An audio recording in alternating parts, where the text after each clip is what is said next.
Jadi, Mau ngapain sih, Mas? kita ngobrol-ngobrol aja di dalam. Tapi kan ini kan kos-kosan gitu, Mas. Gak apa-apa, santai aja, tenang ya, tenang. Kak, bener Kak apa-apa? Iya, kita ngobrol dalam. Yuk, masuk. Sih, Mas.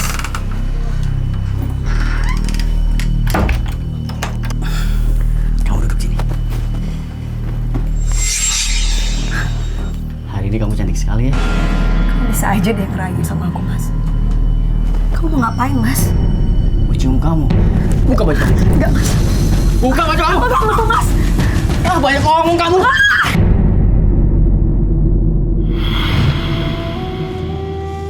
Dan orang-orang yang tidak menyembah Tuhan yang lain beserta Allah dan tidak membunuh jiwa yang diharamkan Allah, kecuali dengan alasan yang benar dan tidak berzina. Barang siapa yang melakukan yang demikian itu, niscaya dia mendapat pembalasan dosanya. Quran Surat Al-Furqan ayat 68.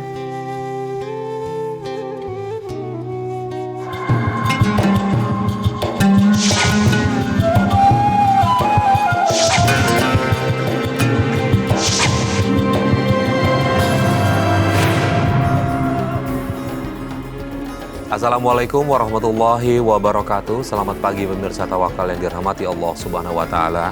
Saya Farid Hasan kembali menjumpai Anda, dan pemirsa, saya di studio tidak sendiri, sudah ditemani oleh Ustadz Muhammad Bukhari Muslim. Assalamualaikum Pak Ustadz. Waalaikumsalam warahmatullahi wabarakatuh. Dan selain Ustadz Bukhari Muslim juga sudah hadir bersama kami di studio seorang narasumber bernama Ibu Rina. Assalamualaikum Bu Rina. Baik, Bu Rina dan Pak Ustadz, tadi awalnya kita sudah lihat cerita dari salah satu masa lalu yang dialami oleh Ibu Rina, di mana tadi saya melihat saat itu masih pacaran ya, mencoba untuk melakukan hubungan suami istri dengan Ibu Rina ya. Kemudian Ibu Rina menolak, terus dia menampar. Iya, menampar kasar. Setelah itu apa yang Ibu Rina lakukan? Iya, mengikutnya karena diancam terus. Karena diancam terus, akhirnya mau Dan melakukan di luar nikah itu hubungan badan sampai hamil. Sampai hamil. Iya. Terus kemudian Karena hamil saya ngadu ke orang tua akhirnya menikahkan kita berdua. dinikahkan Iya, berdua. menikahkan berdua. Pak Ustadz, ini hukumnya bagaimana nih Pak Ustadz? Menikah tapi diawali dari hubungan suami istri di luar dari pernikahan sendiri Pak Ustadz. Ada sebuah ayat, az-zani la yankihuha illa zanin aw musyrik. Seorang perempuan yang berzina ataupun laki-laki yang berzina tidak pantas dinikahin kecuali oleh orang yang berzina juga, atau orang musyrik sekaligus. Nah, ini pemirsa yang dirahmati oleh Allah, perlu kita camkan, kita jaga anak-anak kita jangan sampai terjerumus kepada hal-hal yang haram, pergaulan bebas, melakukan hubungan sebelum sah, ini haram, berzina, sehingga nggak pantas. Sehingga sekarang kita menemukan gitu, karena anaknya sudah hamil, ya udah apa boleh buat, ya harus dinikahkan. Memang nasnya begitu, pantas tuh begitu. Tapi ketika orang melakukan perzinaan kemudian dinikahkan, timbul pertanyaan, nikahnya sah apa enggak sih? Kan begitu. Begitu kan? Nah, pemirsa yang dirahmati oleh Allah, pernikahan tidak ada kaitannya dengan perzinaannya.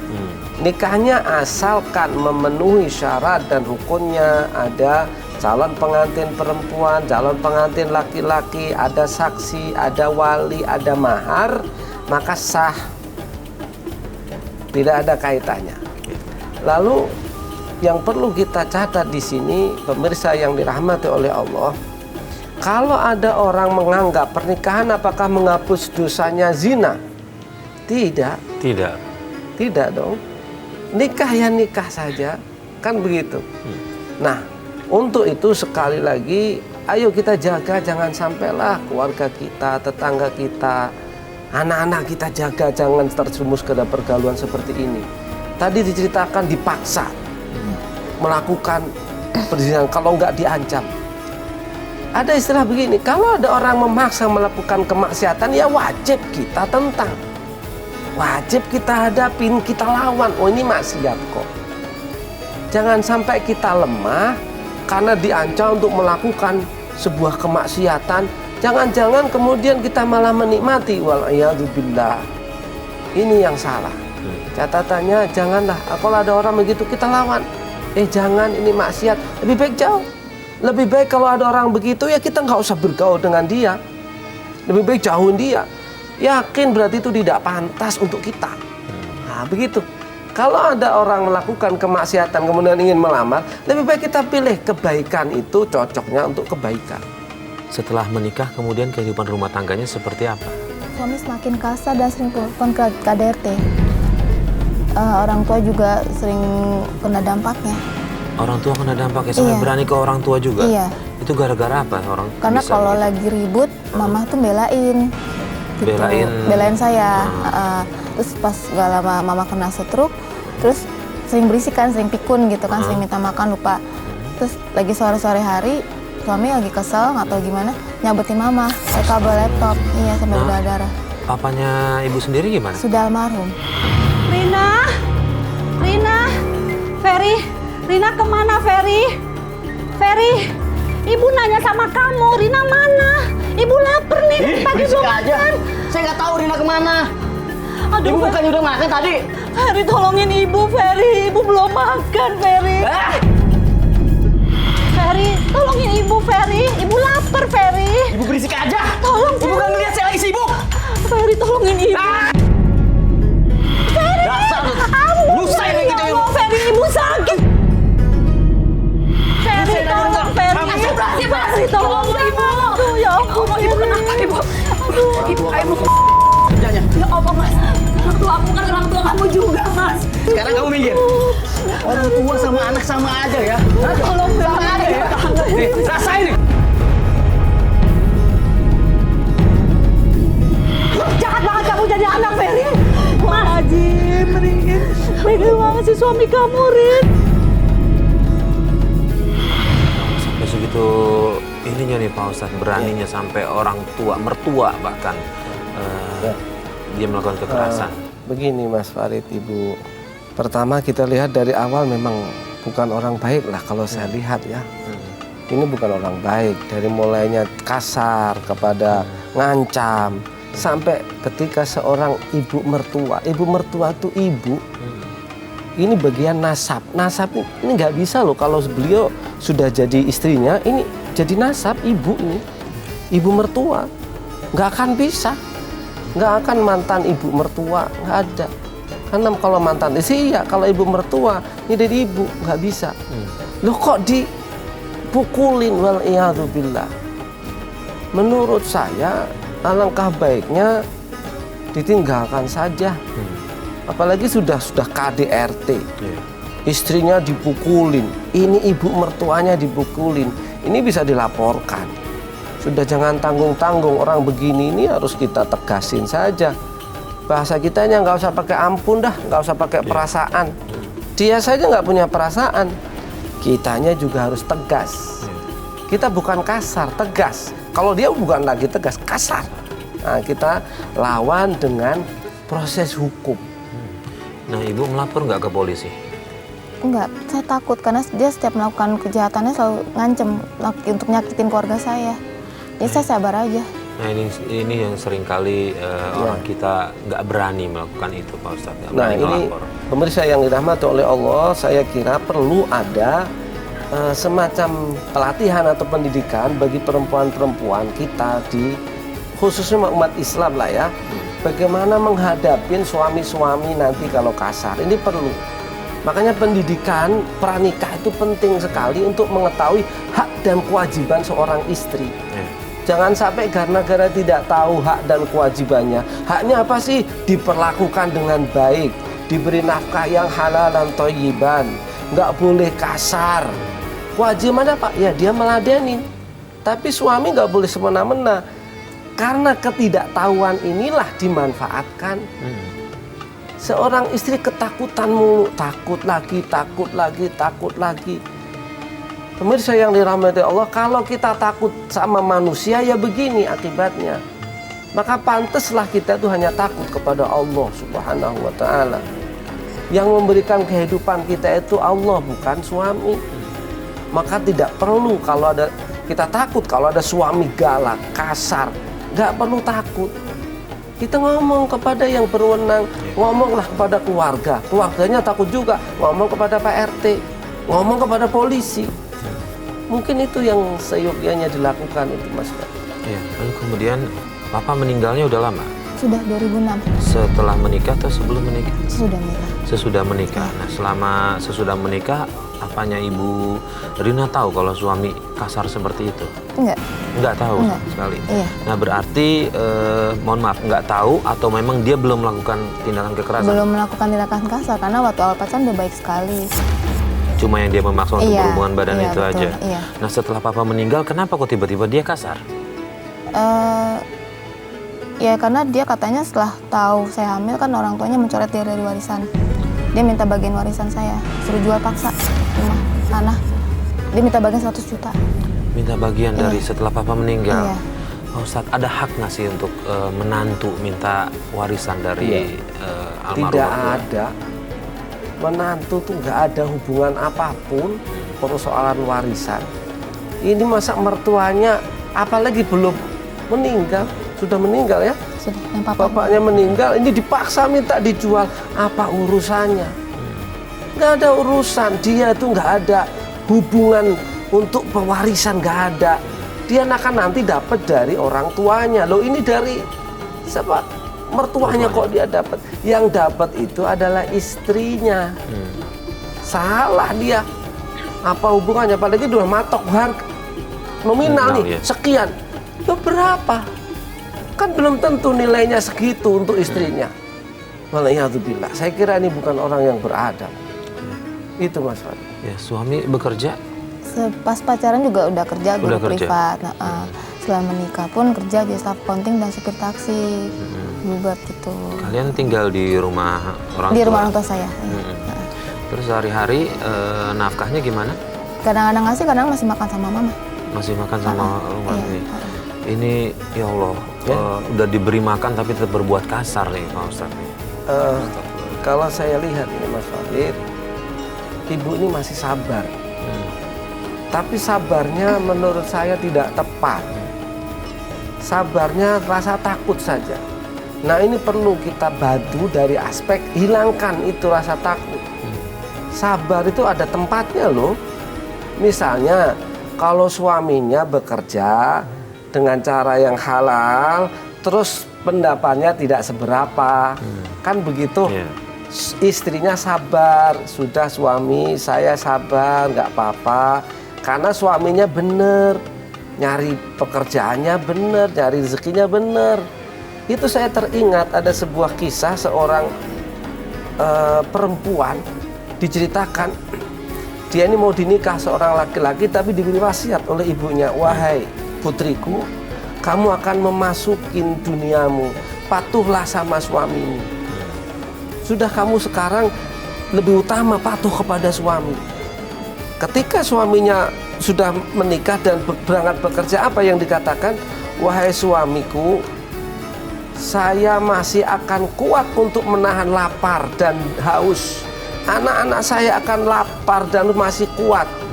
Tapi kalau suamiku membawa rezeki yang haram, kami tidak kuat. Ini apa? Ini istri yang sabar. Tapi ini bukan sabar, ketakutan. Maka saran saya, ibu, sudahlah dihilangkan ketakutannya. Ayo kita bisa bantu, dilaporkan. Sekarang lembaga bantuan hukum, ke polisi bisa. Kan begitu. Apalagi sudah tidak haknya dia tuntut. Kasar lagi. Alhamdulillah. Nah, Ibu Rina dengan suami ini punya berapa anak? 3. 3? 3. 3. Terus kemudian perlakuan dia sama anak seperti apa? Sama kasar. Kasar juga? Iya, kasar. Ya Allah. Saya dengar katanya juga kasarnya bahkan bisa hampir menghilangkan nyawa anak, ya betul ya? Iya, jadi Boleh diceritakan kenapa itu? jadi ribut besar. Terus karena udah capek dipukulin, dimaki-maki, kita keluar dari rumah. Keluar dari rumah? Ngajak anak yang kedua. Terus dikejar lagi pakai motor. Ketabrak, terus kelindas kakinya kan. Terus warga ada yang ngeliat, jadi warga yang ngaduin ke polisi. Bu, kita mau kemana? Kita pergi, Nak. Ibu udah gak kuat, Nak, sama bapak kamu, Nak. Aku takut, Bu. Gak usah takut, Nak. Ada ibu ya. Aduh. Tolong! Tolong! Kabur, jangan kabur.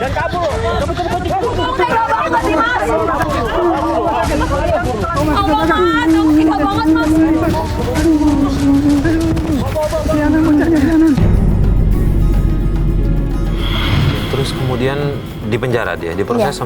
sama polisi? Iya 3 bulan, tapi dia nggak jerak. Setelah keluar dari penjara nggak jerak, malah semakin parah. Ya Allah, Iya. sebenarnya apa yang dilakukan tetangganya sudah benar. Cuma ternyata tidak ada efek jerah nih Pak Ustadz. Mas Farid, Ibu, saya kira begini, Ibu udah ditolong. Tinggal Ibu bangkitkan kekuatannya, kemauannya. Ini tetangga-tetangga yang baik sudah mau nolongin. Ada orang yang zolim, tidak hanya istrinya, anaknya, bahkan mertuanya pun dipukulin. Tetangganya bantu, dilaporin polisi. Terus sampai sudah dipenjara 3 bulan. Laporannya ternyata lebih kasar lagi. Kalau boleh tanya nih Mas Farid, Ibu apa yang membuat Ibu itu mampu bertahan? Masih mau bertahan itu kira-kira karena apa, Bu? Karena anak. Karena anak yang kedua minta jangan sampai pisah. Subhanallah. Pemirsa, ini sebuah kisah yang menyentuh kita. Betapa beratnya ibu ini disiksa, tidak ada anaknya, tidak hanya anaknya, tapi ibunya disiksa, tapi jawabannya masih bertahan karena anak. Itulah beratnya seorang ibu. Tapi saran saya Ibu, ini Mas Farid, sudahlah kalau memang itu tidak bisa dikasih tahu, tidak bisa dinasihatin, nggak apa-apa, boleh secara syariah, karena ini orang zolim. Begini Mas Farid, di dalam syariah itu seorang istri boleh kok masih bertahan. Mungkin berharaplah mudah-mudahan besok tobat. Ingat, kemaksiatan itu pertama kalau dia itu maksiatnya ringan atau istilahnya dosa kecil lah gitu. Ya masih diingetin, misalnya lirik-lirik tetangga diingetin. Masih berharap mudah-mudahan dia baik, berharap nih. Yang kedua, ada suami ini maksiatnya sudah tidak dosa kecil. Yang sudah KDRT, dia melakukan zina, misalnya begitu, dengan orang lain, terus mabuk-mabukan, sholat nggak pernah, misalnya kan begitu. Ini udah dosa besar nih.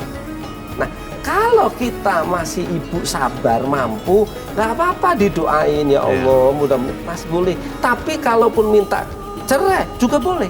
Sudah masuk unsur untuk bisa mengajukan. Iya, memang ada hadis Rasulullah SAW mengatakan begini, ayu memra'atin, siapa saja perempuan kemudian minta cerai kepada istrinya, kepada suaminya, tetapi tidak ada alasan syar'i, maka tidak akan mencium baunya surga. Lam yajid raihatal jannah, tidak akan menemui baunya surga. Ini perempuan minta cerai gak ada alasan. Alasan yang boleh itu gitu, suaminya sudah maksiat, berzina, mabuk-mabukan, diingetin sholat gak mau sholat, ini boleh sudah. Artinya tidak kena hadis itu. Apalagi tambah kekerasan. Apalagi kekerasan. Saya kira ini sudah bukan lagi waktunya bersabar. Boleh. Sudah mengajukan secara syar'i boleh. Apalagi sudah ada bukti secara di kepolisian pernah ditahan. Ini gak ada artinya. Saya kira itu lebih tenang nanti. Ada kemaksiatan yang nggak bisa diampuni lagi kalau suaminya musyrik, kafir, nentang Allah. Malah kalau misalnya nih, kalau ada orang sholat dipukulin kayak gitu-gitu. Nah ini, waduh, ini orang perlu dipenjara selamanya orang-orang begini. Itu Mas Farid, saya kira Ibu, ayolah kita bangkit, ayo berubah. Allah tidak akan merubah kalau kita nggak berubah. Innallaha la yughayyiru ma biqaumin hatta yughayyiru ma bi anfusihim. Kita tidak akan berubah nasib kita kalau apa yang di kita ini tidak kita rubah.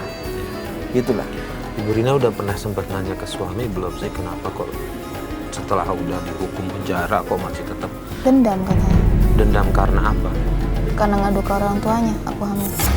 Oh, jadi dendam lama yang sebelum-sebelumnya. Iya. Ya Allah. Terus kemudian dari perilaku itu apa yang paling masih terbayang dari Ibu Rina nih? Yang seks menyimpang, jadi pas hamil 5 bulan dia minta supaya berhubungan dengan laki-laki lain, tapi ada dia satu kamar. Na'udzubillah. Ini dosa apa ya? Luar biasa ini kemaksiatan. kok ada suami begitu ya? Ya, saya juga nggak nyangka nih Pak Ustadz, ada kisah yang kurang lebih sama nggak Pak Ustadz dengan perilaku menyimpang yang dilakukan suaminya nih Pak Ustadz? Saya kira ini sudah bukan lagi orang waras. Ya. Kok ada seorang suami menyuruh orang lain untuk melakukan hubungan suami istri di depan dia? Ini sudah bukan orang sehat ini. Ini perlu dibawa ke rumah sakit nih orang ini. Nggak ada, ini bukan lagi manusia. Nggak ada, itu sudah kejahatan yang naudzubillah min dzalik. Kalau mungkin zina masih disebut di Quran. Iya. Zina. Kalau orang liwat perempuan dengan perempuan, laki-laki dengan laki, masih ada disebut tuh. Loh, ini istrinya suruh melakukan dengan orang lain, ini nggak disebut. Alhamdulillah. Pertama, saran saya, ibu segera tobat, mohon ampun kepada Allah. Allah Maha Rahman, Maha Rahim, Maha penerima taubat. Saya kadang berpikir, pemirsa yang dirahmati oleh Allah, kalau seandainya tidak ada ampunan Allah, tidak ada Rahman Rahim, kita sudah hancur. Sehancur-hancurnya. Kemaksiatan luar biasa, ini udah melampaui, apa lagi nih? Saya baru pertama dengar begini. Iya. Kok ada begitu orang tega? Yang jadi pertanyaan lagi adalah saya lebih concern ke depan ini Pak Ustadz. Iya. Apa yang harus dipertahankan bagi seseorang biar hal seperti itu tidak terjadi? Ya, pertama tegaslah. Ibu harus tegas deh. Sudah, kalau ngomong enggak. Sekarang kita mau pisah-pisah dah. Ini lebih baik. Dalam kasus sekarang ini saya kira lebih baik. Udah, mungkin Allah akan memberi petunjuk. Tapi kalau ibu tidak berani, tidak mau merubah dalam gelimang kemaksiatan, ya mungkin tidak berubah nasibnya. Saya harus dirubah nih dari ibu dulu. Misalnya begini, ini bersyukur Mas Farid mau datang ke sini. Mudah-mudahan ini dapat semangat, dapat hidayah, dapat support dari kita. Kan begitu nih. Ini udah Allah kasih petunjuk lah datang ke sini. Tapi ini jangan berhenti. Nanti diterusin dah. Nanti minta tolong tetangganya, Pak RT-nya minta tolong Pak RT, saya minta surat ini diurus deh ke pengadilan. Udah, biarin dah. Biar Allah nanti menghukum dia sendiri. Dia sudah dihukum tapi nggak malah bertaubat. Lihat ya Bu ya. Itu Mas. Ini apa yang dilakukan sepertinya jauh dari agama ya Pak Ustadz. Suami ibu sehari-hari beribadahnya gimana? Bolong-bolong. Iya. Kadang sholat, kadang enggak. Lebih banyak enggaknya. Ya, artinya gini Pak Ustadz, dia melakukan itu mungkin ada di tengah sadar ya, tapi dia melakukan hal yang tadi Ibu ceritakan. Artinya ada, kalau saya melihat ada kayak seperti ada dua kepribadian nih Pak Ustadz. Satu sisi dia bisa sholat gitu, bisa beribadah, tapi sisi lain dia justru berbanding terbalik nih Pak Ustadz. Memang begini, ya saya atau kita lah nggak boleh menghukumi orang itu ahli neraka. Allah masih buka pintu taubat, masih buka. Selama malam yughargir, selama nafas belum sampai di sini, di kerongkongan, masih ada pintu tobat kok. Tetapi persoalannya bukan masalah itu, tobat urusan dia. Kita pengen mencari kebaikan, kita pengen cari yang mulia, pengen cari yang suci, kan begitu Bu ya. Nah makanya kita pisah. Udah, mencari jalan. Ibaratnya begini, kita pernah mendengar sebuah hadis, ada seorang pernah membunuh orang 99 orang. Dia pengen bertaubat, mencari titik cahaya. Kemudian datang kepada seorang ustadz atau kiai, datang, bagaimana? Nggak diampunin, misalnya kan begitu. Pak dibunuh sekaligus, Pak 100. Lalu dia itu mencari tempat lain. Artinya apa? Mencari ini kita pengen kebaikan, mencari cahaya. Jangan malah tetap di situ. Kita tetap aja, ya Allah ini saya tahu ini maksiat ya, tapi saya belum kuat ya, boleh sih. Tapi lebih baik udah kita pindah. Caranya pindah apa? Nggak usah takut Bu. Misalnya tinggal di mana, udahlah biar dia. Nanti Allah urusan dia dengan Allah sendiri. Saya kira itu. Ibu Rina, suami, keluarga dari suami tahu suami seperti itu? Kakaknya tahu dan kakak kandung saya juga tahu. Tapi nggak ada yang berani belain. Kenapa? Mungkin jaga nama baik juga kali keluarganya. Ya, tapi ada yang dia lakukan nggak terhadap adiknya? Enggak, sama sekali. Dibiarkan begitu Iya, aja? dibiarkan sih saya. Artinya dia tahu ini zolim, tapi dia membiarkan nih Pak Ustadz. Sudah, kalau kita tidak tahu, keluarganya nggak mau peduli, nggak usah minta tolong keluarganya. kita minta tolong orang yang bisa membantu, Bu. Biar cepat selesai lah. Jangan berlaut-laut. Mungkin setelah ini kita segera melangkah. Anaknya sudah gede apa belum, Bu? Sudah ada yang besar. Sudah ada yang besar. Masya Allah. Cowok ya anaknya? Iya, cowok. Sudah minta anaknya. Kalau anaknya yang tadi misalnya, anak perempuannya masih ingin bertahan, mempertahankan, jangan pisah. Bilang, nah ini lebih baik. Dikasih tahu ini lebih baik. Lebih baik apa? Untuk mencari ridhonya Allah. Bukan mencari kita masih tetap di situ dalam keadaan sengsara, ekonomi susah, rezeki nggak apa, makan nggak dikasih, maisha nggak diberikan, mukulin terus. Apa yang diharapkan? Nggak ada. Saya kira Ibu, pemirsa yang dirahmati oleh Allah, kalau ada orang begini jangan takut kita. Allah akan menolong hambanya kalau kita mau berusaha untuk menuju titik kebaikan. Dalam kemaksiatan kita harus pindah. Kita istilahnya hijrah, pindah. Ini maksiat, ini baik. Kita harus milih, pindah ini. Tapi jangan kita diem saja. Sampai sekarang suami ibu masih seperti itu kelakuan? Masih sampai November 2018 kemarin. Masih. Terus ya saya takut aja kalau masih melawan, nolak, ya dipukul itu tadi. Jadi ada kekhawatiran dari ibu ya? Tadi kan Pak Ustadz udah bilang sudah bisa nih ibu untuk berpisah sama dia. Ibu ada niatan untuk berpisah dengan dia? Insya Allah. Ada niatan? Jadi apa yang ibu khawatirkan juga selain kekerasan yang dia lakukan? Ya paling nafkah ke anak-anak sih, kan saya nggak bekerja. Nggak bekerja? Iya. Oke, ada kekhawatiran nih Pak Ustadz ketika berpisah ibunya nggak bekerja, dampaknya ke anak-anak nih Pak Ustadz. Gak usah takut, Bu. Yang ngasih rezeki itu Allah. Kalau ada orang begini, tadi dia bilang jarang juga ngasih maisha, jarang. Kalau nggak punya duit malah dia numpang makan. Berarti sebetulnya yang jamin kita itu bukan dia. Insya Allah nanti dapat lebih baik. Anak-anaknya dikasih tahu, Bu, diajak ngobrol. Anaknya udah gede, udah SMA. Ayo nak, gimana? Ibu ini pengen yang lebih baik. Kamu harus bisa memuliakan ibu. Sudah, nggak usah. Gini caranya, nggak usah bercerita keburukan suaminya. Sudah tahu, udah biarin. Kita melangkah. Ibunya masih ada? Mertua ada. Ibu kandung? Udah meninggal. Ya apalagi sudah, nggak apa-apa lah. Nanti kita mencari rezekinya Allah. Dan kita yakin. Rasulullah mengatakan begini, Mas Farid. Tidak akan meninggal dunia seseorang sebelum rezekinya habis. Ini artinya apa?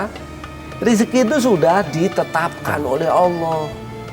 Tinggal kita kan mencari nih. Jadi nggak mungkin kita mati sebelum rezeki. Kalau rezeki habis, mati dah. Urusannya Allah itu. Gitu, Bu ya. Saya yakin kita memahami karena takut nanti maishahnya kayak apa, kehidupannya. Sudahlah. Lebih baik kita mencari dulu Allah dalam naungan hidayahnya daripada kita hidup tapi maksiat, takut, disiksa orang. Naudzubillah. Ibu masih satu atap sama suami? Masih. Masih? Iya. Kalau nanti memutuskan untuk berpisah, sebaiknya apa nih Pak Ustadz? Ibunya pergi dengan membawa anak-anaknya atau melibatkan keluarga atau gimana nih Pak Ustadz? Gini, kalau menurut saya diajak saja anaknya. Biar tidak menular kepada anak-anaknya nih orang. Kelakuannya biar tidak menular. Nah nanti persoalan secara hukum nanti akan ditetapkan di hukum. Tapi kalau ibu merasa ya, karena nanti hukum pasti akan memihak yang baik kok, yang benar kok. Kelakuan suami ini berbahaya loh. Ini tidak lagi penyakit pribadi, penyakit masyarakat loh. Ini merusak tatanan ini, orang seperti ini. Kelakuannya, maka dijauhkan. Nanti diajak saja anaknya. Gak apa-apa. Insya Allah pasti akan mendapatkan jalan yang terbaik dari Allah, Bu ya. Harus jalan, Bu. Jangan sabar di situ, Bu. Lebih baik gini, Bu, sakitnya di luar, gak dipukul. Tapi kita menuju ridhonya Allah. Gitu, Bu. Terakhir, Ibu Rina ada yang mau ditanyakan ke Pak Ustadz? Saya melakukan ini ikut berdosa nggak? Walaupun menolak ada penolakan juga. Bu, gini, kalau yang sudah lewat, kita istighfar kepada Allah. Ibu berdosanya karena ketakutan, ya kan? Kalau melakukan dengan orang lain yang berdosa, walaupun dalam paksaan ya, sudahlah minta ampun kepada Allah. Setelah istighfar, nanti Allah akan kasih rezeki, Bu. Karena kunci dari rezeki itu kalau kita banyak istighfar. Mohon ampun, Ibu masih rajin sholat. Iya, alhamdulillah. Jangan berhenti sholat. Baca istighfar yang banyak. Minimal sehari 100 kali, Bu. Astagfirullahaladzim, astagfirullahaladzim, mohon ampun. Apalagi kalau habis istighfar, ngadulah sama Allah. Ya Allah, kok saya begini, saya pengen berubah. Tapi jangan hanya ngomong, nanti berubah, berjalan. Berjalan tuh melangkah. Nanti ngomong sama Pak RT, Pak RW, ngomong sama siapa gitu, Bu. Ya Bu ya, mudah-mudahan nanti diberi pertolongan oleh Allah Subhanahu wa Ta'ala. Amin. Dan untuk ke depan ini Pak Ustadz, yang terakhir, perilaku yang pengen dilakukan suaminya ini kan sudah sangat tidak manusiawi kalau menurut saya nih Pak Ustadz. Apa yang harus kita sebagai orang tua lakukan untuk membentengi anak-anak kita agar tidak melakukan hal yang sama nih Pak Ustadz? Untuk anak-anak kita semuanya harus bentengin anak kita dengan akidah yang kuat. Pendidikan agama. Sekarang dunianya super terbuka, bebas. Tanpa ada benteng. Akidah yang kuat, keyakinan yang kuat, ilmu agama yang kuat, nanti akan binasa. Anak-anak gak karuan, gak tahu adab, gak tahu sopan santun, gak tahu menghargai, apalagi gak kenal Allah, gak kenal Rasulullah. Tidak lain secapek apapun, sesibuk apapun orang tua, bekalilah anak itu dengan modal tauhid, kenal Allah, kenal Rasulullah Sallallahu Alaihi Wasallam. Karena apa? Tauhid iman itulah sebetulnya akan menyelamatkan kita. Seburuk apapun akhlak seseorang, sejahat apapun perilakunya seseorang, kalau masih ada iman, la ilaha illallah, insya Allah lah itu bagian benteng. Mudah-mudahan nanti di akhir hayatnya itu masih bertobat, diterima oleh Allah. Itu saja Mas. Baik. Terima kasih Pak Ustadz atas semua nasihatnya dan masukannya. Mudah-mudahan ini bermanfaat juga buat Ibu Rina. Kalau menurut saya yang tadi Pak Ustadz sampaikan, coba dijalankan dan tetap istiqomah karena fokus kita adalah ke anak-anak juga ya. Ya. Baik. Terima kasih sudah berbagi cerita dengan kami. Mudah-mudahan ini menjadi pelajaran penting buat pemirsa di rumah. Sekali lagi Pak Ustadz terima kasih atas kehadiran di Tawakal.